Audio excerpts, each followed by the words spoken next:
Good morning, students. This is the third lecture on this chapter, chapter number 9, Structure and Functions of Living Organisms, Animals. In previous two classes, we had done the introduction of this chapter as well as the detailed study of the digestive system. In the last class, we all have finished one of the important systems of our body, the digestive system, in which mouth, esophagus, stomach, small intestine, large intestine, rectum, anus, with two associated glands, liver and pancreas, how they helped in digestion of the food particles as well as the absorption after digestion, and what was the fate of the unwanted substance which was left after digestion. Means it was discussed in the class that the undigested part which is left in the body, it is expelled from an opening known as anus. 2 points I want to focus once again. Liver, the largest organ of the body, and the pancreas. They help in secretion of two of the important juices. The bile juice, which is stored in the gallbladder, and the pancreatic juice from the pancreas. They digest the food particles. They do the further digestion of the food particles inside the small intestine, in addition of the intestinal juice which is produced in the small intestine. Clear? The rectum is the end part of the large intestine. The rectum is one of the part of the large intestine where the undigested part is stored for some time, and time to time these undigested part, it is pushed out from an opening known as anus. This diagram is very important, and as already I have given in your homework to draw in your notebook. The next one is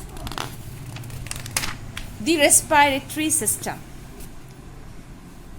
As we all know, the human beings, animals and the plants, means the living creatures in the world, they need oxygen to survive.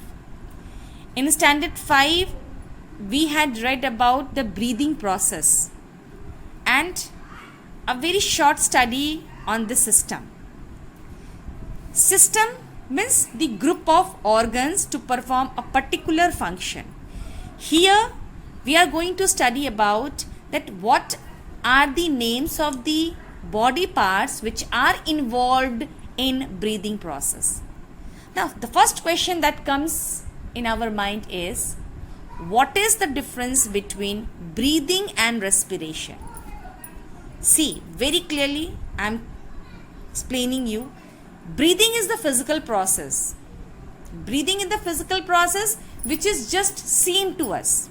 हमें जो दिखता है, what we are seeing, the air is going inside the body through the nose, and again the air is returning back from the nasal openings. But as we all know that air is the mixture of mixture of gases, and this is also known to us that oxygen is one of the gas which is found in the atmosphere. It is only inhaled by the body. Inhaled means taken inside the body. Have you ever seen that what is happening with this oxygen inside the body? ये oxygen जब हम सांस के through अंदर भेजते हैं तो ये अंदर जाके करता क्या है, और जब हम सांस छोड़ते हैं तो कार्बन डाइऑक्साइड बाहर निकलता है, हम ये जानते हैं, पर ये कार्बन डाइऑक्साइड आया कहाँ से? Got my point?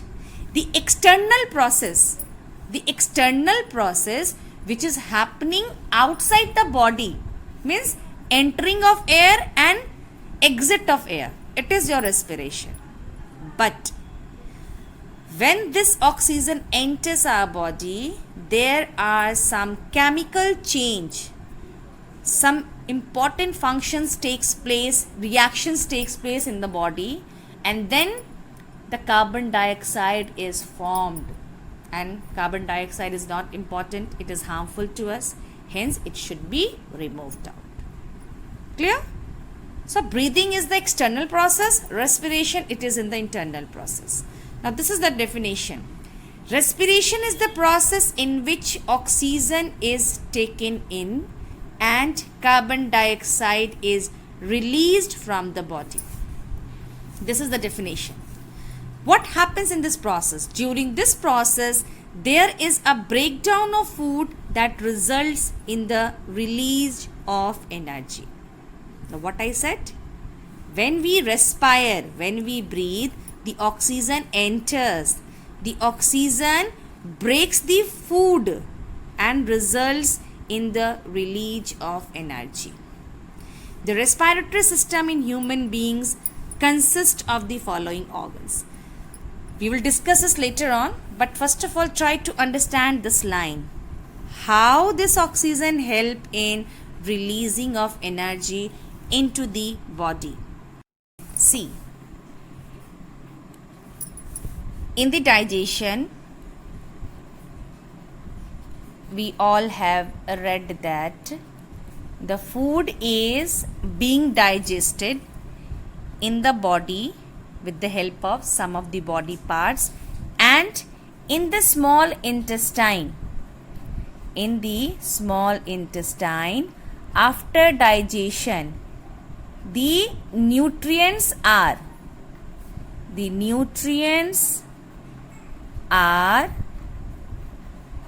absorbed.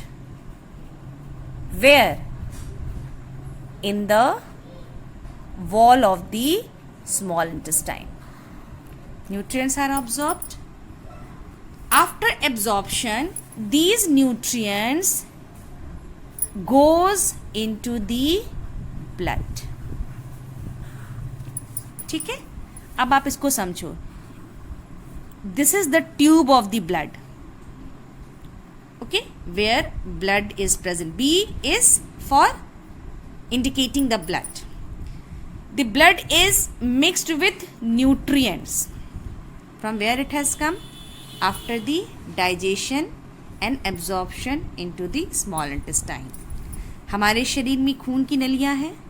अब इस खून की नलियों में जो खाना डाइजेस्ट हुआ उससे जो न्यूट्रिएंट्स निकले वो अब्जॉर्ब हो गए. मीन्स ब्लड में न्यूट्रिएंट्स मिक्स हो गए. Now what happens? We breathe. अब हम सांस ले रहे हैं. When we breathe, what happens? The oxygen enters our body. Oxygen also get mixed into the blood. O is indication for oxygen. कैसे गया वो भी हम लोग डिस्कस करेंगे.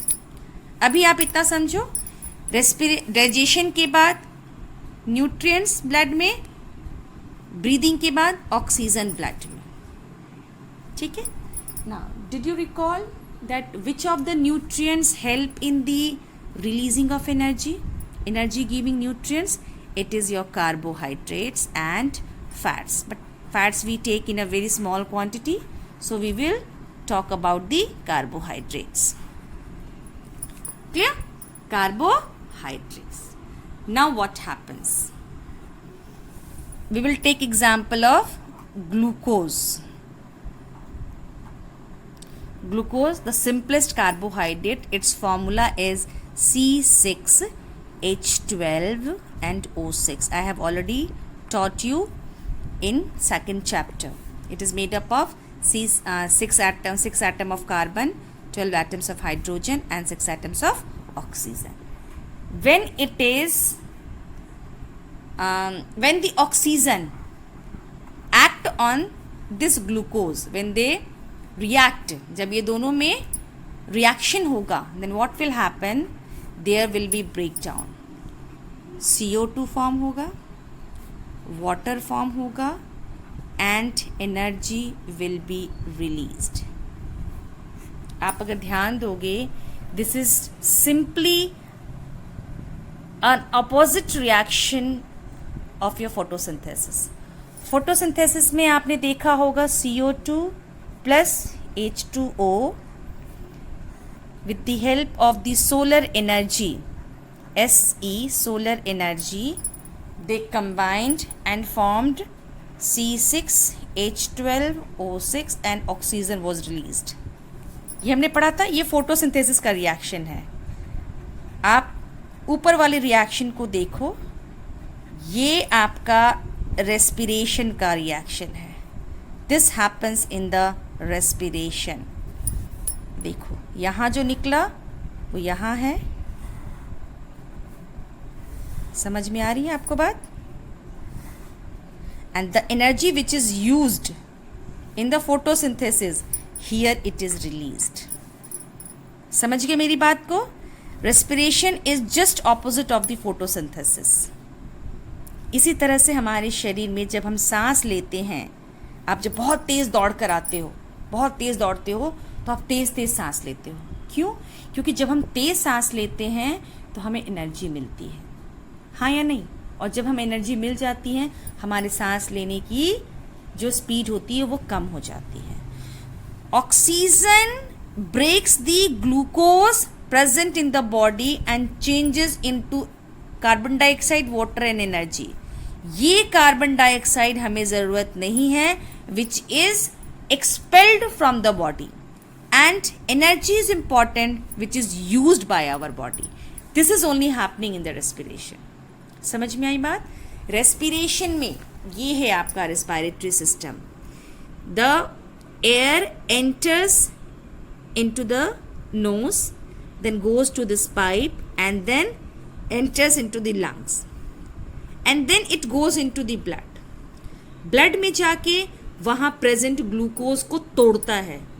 जब ग्लूकोज टूटेगा, it will change into carbon dioxide, water and energy. The energy will be used by the body, whereas the carbon dioxide will return back to the atmosphere. This is your respiratory system. Now, what are the organs involved in this process? इस process में कौन कौन से organ हैं जो involved हैं? The first one is, ये गलत है, यहाँ पे होना चाहिए, this is your nasal cavity. नाक का जो छिद्र होता है ना, the nasal opening, nasal cavity. And how many openings are there? 2 openings. आप अपने फिंगर्स को अपने नाक के पास लेके जाओ, सांस लो और सांस छोड़ो। आप देखोगे when we take the air from both the nostrils. हम जब सांस लेते हैं तो दोनों छेद से सांस हमारी जाती है, बट जब हम छोड़ते हैं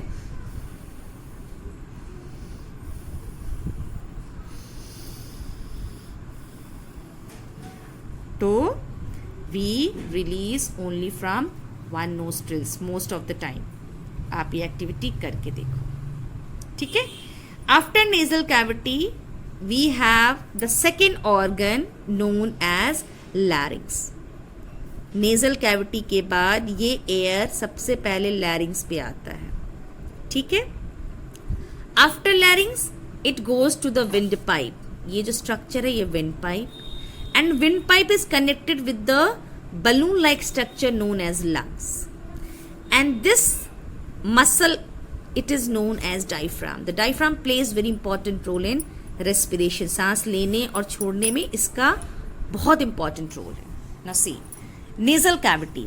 The air enters the nose through the nasal cavity. As air passes through the nasal cavity, it gets warmed up and also gets filtered. The hair present in the nostrils stop the dust and germs from entering the respiratory system. As we all know, inside the air, small hairs are present. These hairs act as the filter. ये जो hairs हमारे नाक के अंदर present होते हैं, ये filter का काम करते हैं और जितना भी dust और germs होता है उसको अंदर enter करने से रोकता है। साथ ही साथ it gets warmed up to kill the germs present in the air. Okay, this is only the function of the nasal cavity, that it cleans the air that we inhale during the process of the respiration. So first one is the nasal cavity. और nasal cavity का काम क्या है? Just clean the air or filtered the air by collecting the germs and the dust from the atmosphere. After this we have pharynx. Now as I fear pharynx was not given here, it is written here. Now what is pharynx? Pharynx and larynx both are different. The nasal cavity leads into an organ called the pharynx. Nasal cavity के बाद जो बड़ा सा एक organ बनता है pharynx से, और pharynx, from the pharynx air passes into a chamber called the larynx.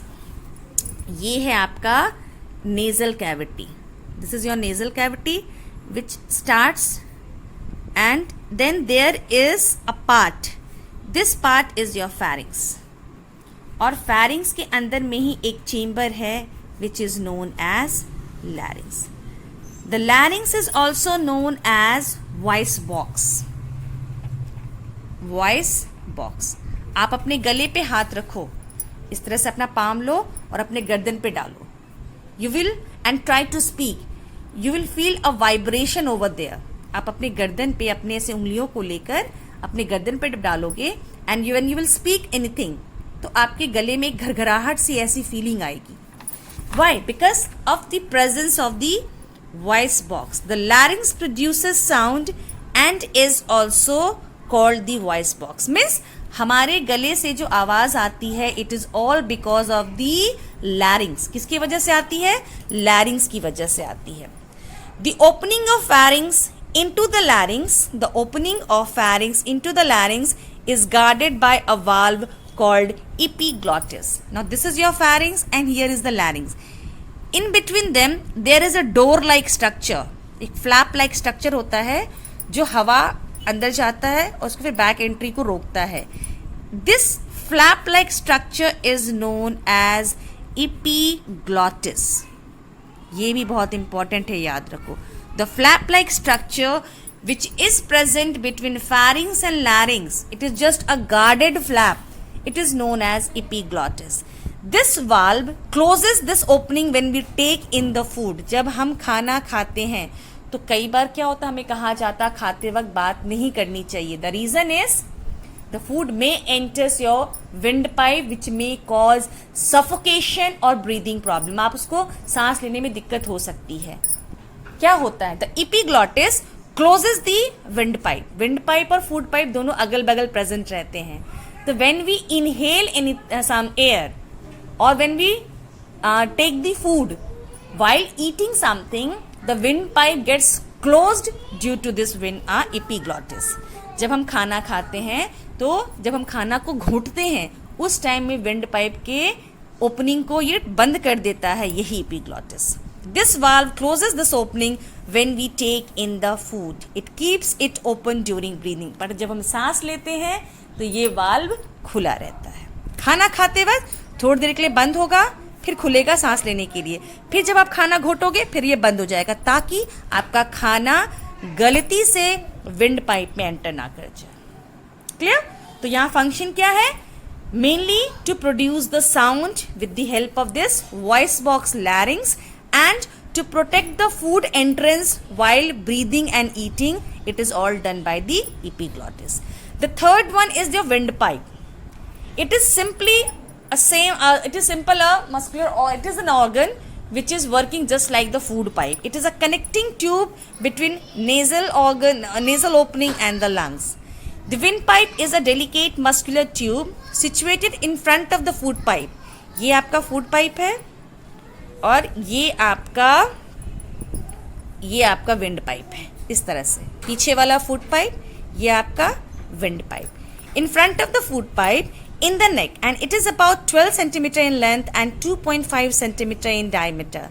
The windpipe gets divided into two parts called bronchi. ये जो विंड पाइप है, ये आपका विंड पाइप है. यहाँ आने के बाद इसके दो छोटे छोटे ब्रांचेस हो जाते हैं. This is your windpipe and which get branched into two small tubes. This is known as bronchi. क्या पढ़ते हैं हम लोग उसको? Bronchi. Clear? As it enters the lungs in the chest cavity. ठीक है. अब ये bronchi, it is connected with two balloon-like structure जो relax, contract फैलता है, contract, expand. जब हवा आएगा तो फैलेगा, जब हवा निकल जाएगा तो ये पिचक जाएगा. ये जो ब्रोंकाई है ये अंदर जाने के बाद और छोटे छोटे ब्रांचेस में बढ़ जाते हैं. This is known as bronchioles. What we called it? Bronchioles. Bronchioles कहाँ प्रेजेंट होते हैं? Inside the lungs. Now see here. The bronchi let into the lungs which are situated on either side of the chest cavity. ये present कहाँ होता है? हमारे chest cavity के दोनों side. Either side means both the sides they are present. The lungs contain a number of air sacs and blood vessels. इन bronchioles के पास में ऐसे बड़े बड़े, जैसे रिक्शा में भूपू रहता है ना, बिल्कुल ऐसे गोल गोल एयर सैक होते हैं दोनों ही लंग्स में. And many of the blood vessels.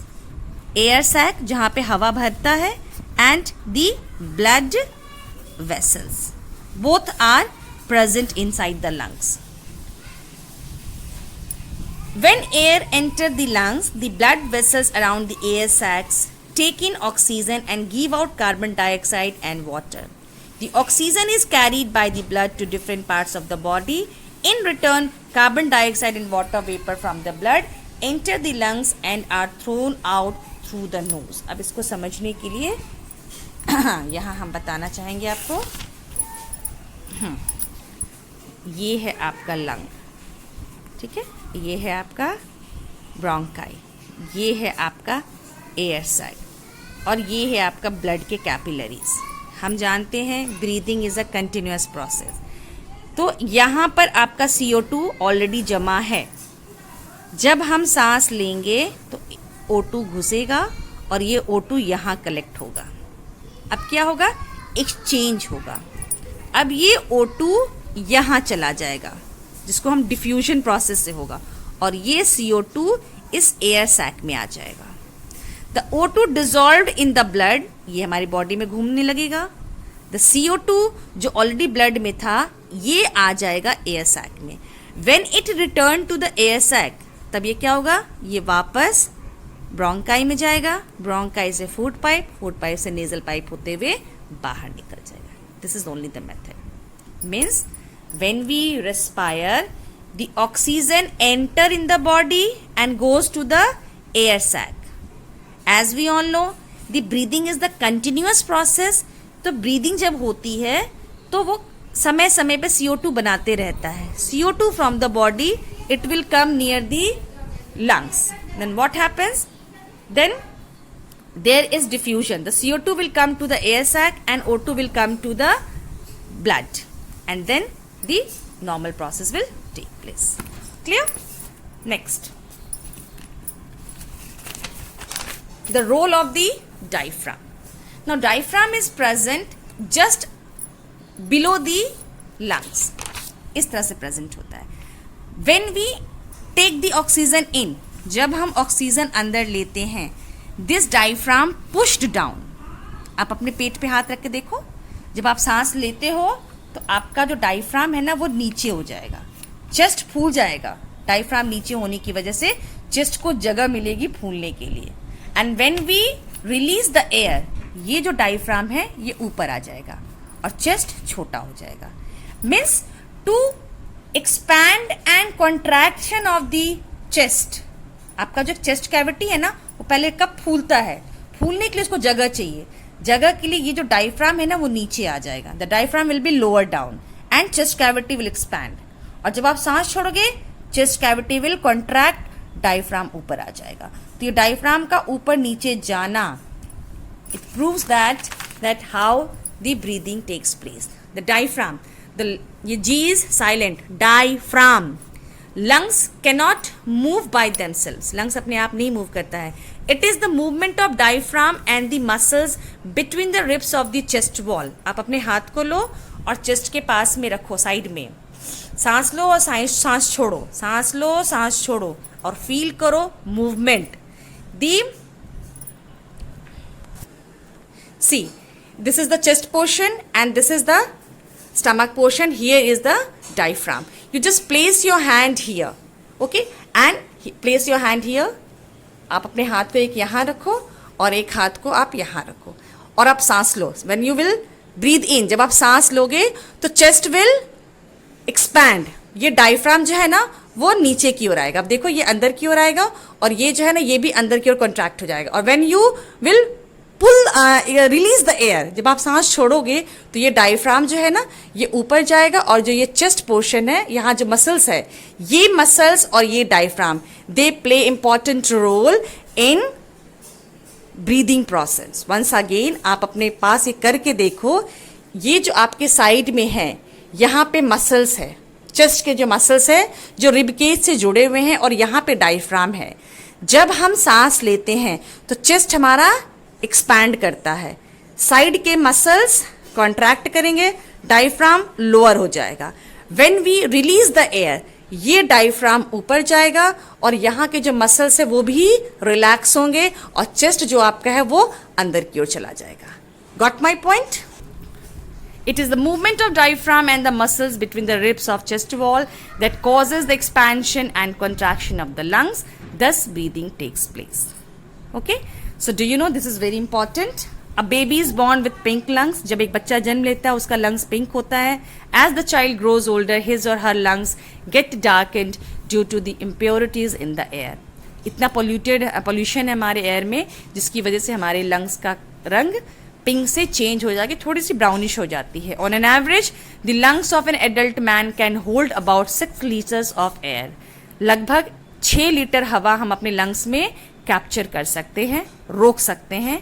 Air can shoot out of us as fast as a motor bike. During sneezing air rushes out at about 160 kilometer per hour. Motor bike की जो speed होती है ना, जितना तेज आप कर सकते हो उससे भी ज़्यादा स्पीड आपकी एयर की होती है जब आप छींकते हो।